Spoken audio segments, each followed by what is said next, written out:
Market update for November 2020.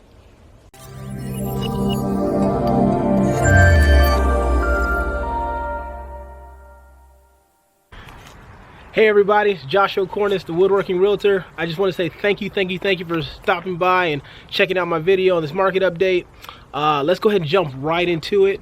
First things I want to open up to is the forbearances that have been going on. I want to go over active forbearances, right? They were at 8.47% of families or households were in active forbearance back in May. They have dramatically decreased to actually 5.47. So that's where we are right now, 5.47. So that's nearly half. It's a big dramatic decrease in those forbearances.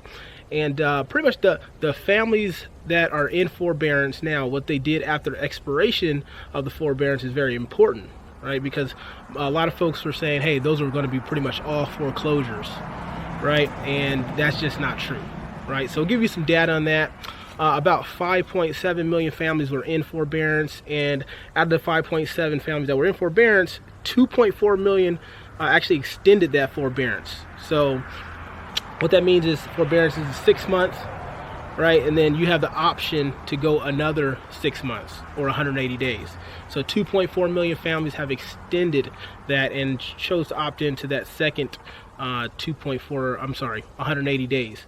2.3 million removed while performing. So they were in the middle of forbearance at month 2, 3, 4, 5, whatever the case may be, and they decided, hey, yeah, we can handle the payments, we're good, and they jumped out of forbearance. Right, 500,000 of those households actually paid off their mortgage. Now they either did it by sale or cash. Most likely it was by sale. Sold their property, paid the mortgage off. That was in forbearance.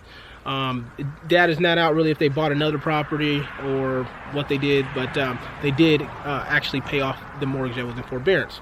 So 481,000 of those homes actually were in loss mitigation. So they were working out a deal with their bank, reconstructing, just trying to work out a better deal for themselves going forward.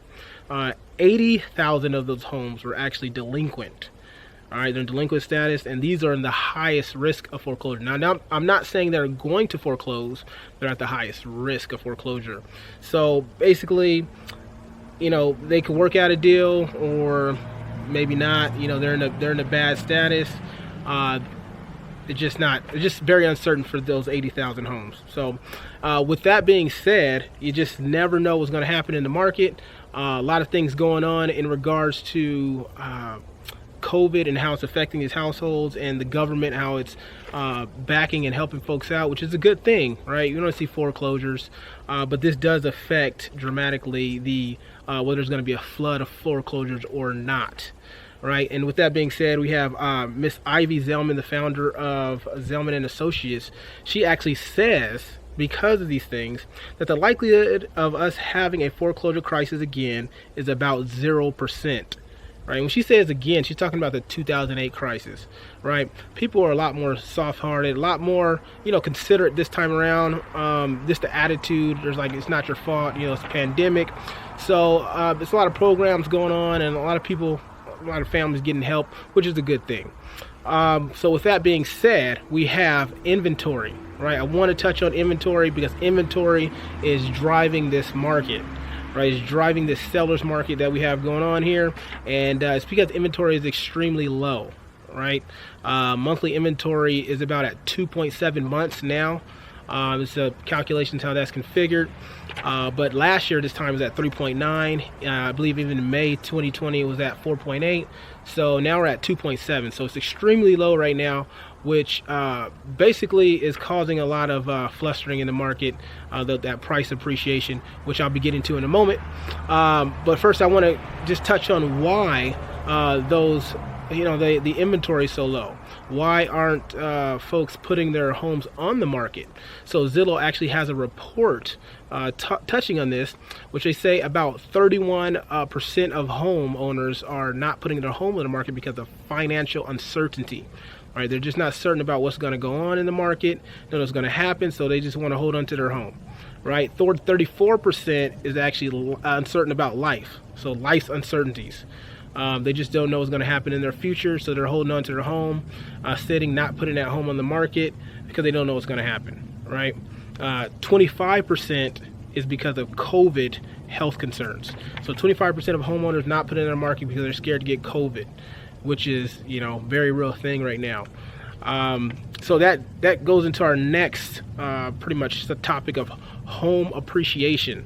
So these lack of listings, this lack of inventory is driving home appreciation up very rapidly. So we actually have a Zillow actually predicting a 7% price increase over the next 12 months. We have Zelman predicting a 5.9% price increase over the next 12 months, and Freddie Mac follows with 5.5%, and the National Association of Realtors follows with 4.7% for their predictions for over the next 12 months. So there we have it. It's a short market update. Just want to keep you in the know. And I'm Joshua Cornist. I have a big family. And what I do for all my clients is I build them a custom farmhouse table so they can gather at that table and just have some good time, just bond, you know. Stronger families, strong homes, strong tables, right? That's where it all begins. So I want to thank you guys for stopping by, and until next time, bye-bye now.